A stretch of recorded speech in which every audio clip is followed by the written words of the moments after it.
the major memories I've had has been, particularly with the West Virginia Dairy Cattle Show, the number of marriages that came out of those.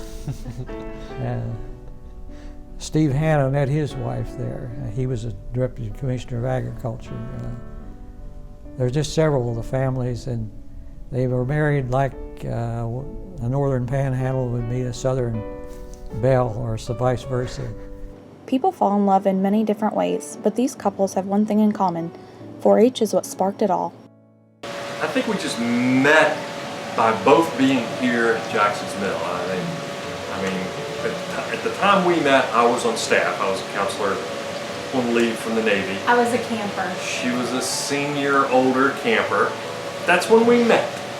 Then after that, we both were on staff here, you know, dating. We both were counselors here on Alpha 1 or Alpha 2 staff.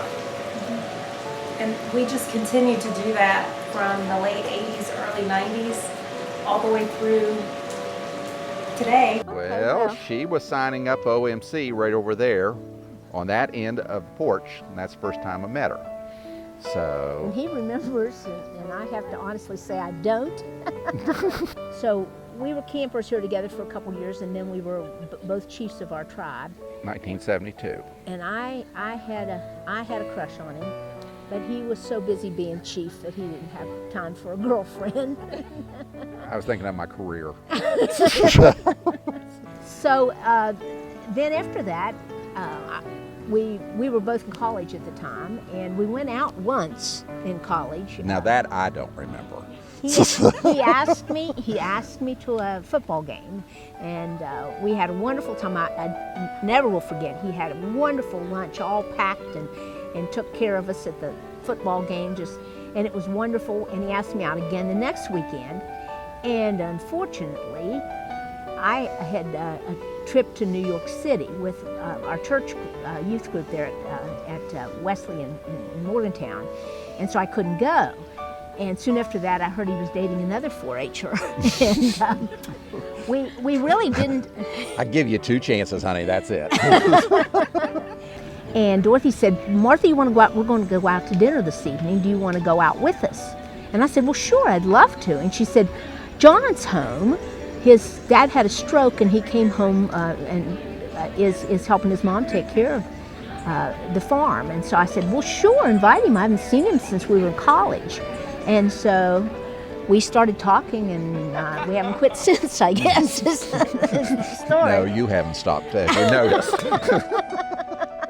Came to a volunteer leader weekend, and when I got off the van, someone introduced me as the president of the Leaders Association, and she said something to the effect of, "I wish my president looked like that." We were at Volunteer Leaders Weekend, and they introduced me to Carl, and he was the 4-H Leaders President in Mercer County. And I said, "Boy, I wish my 4-H Leaders President looked like that," because my 4-H Leaders President was like 50, you know, which was ancient when you're 22, 23 years old.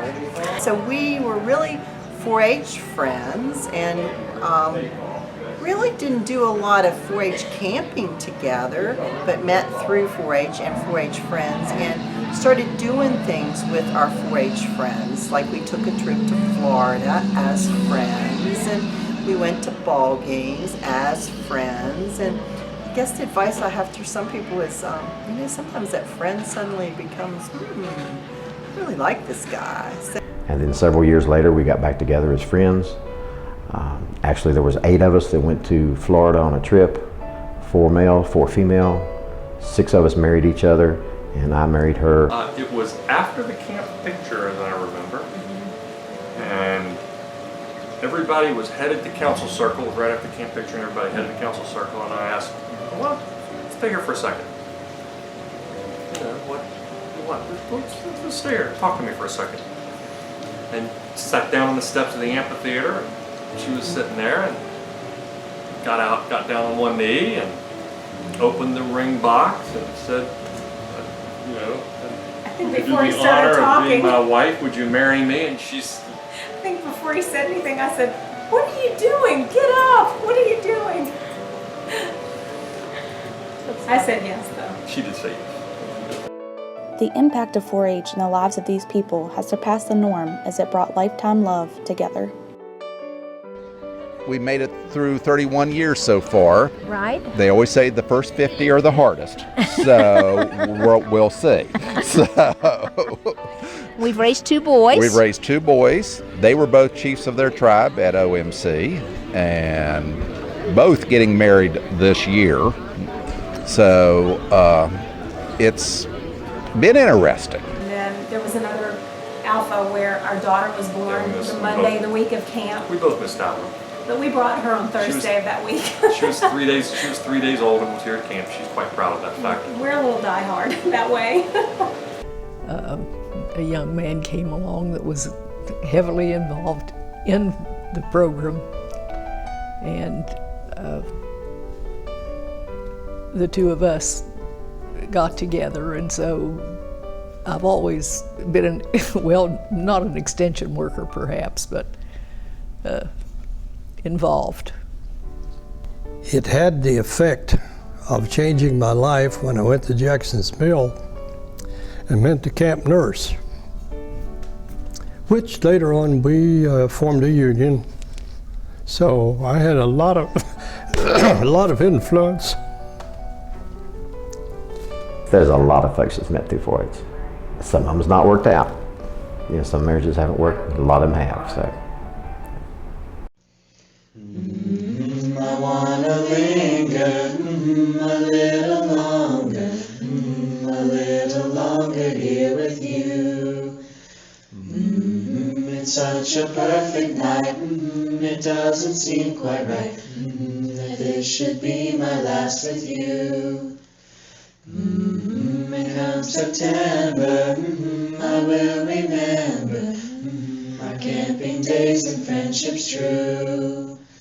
And as the years go by, I think of you and sigh. This is good night and not goodbye. This is good night and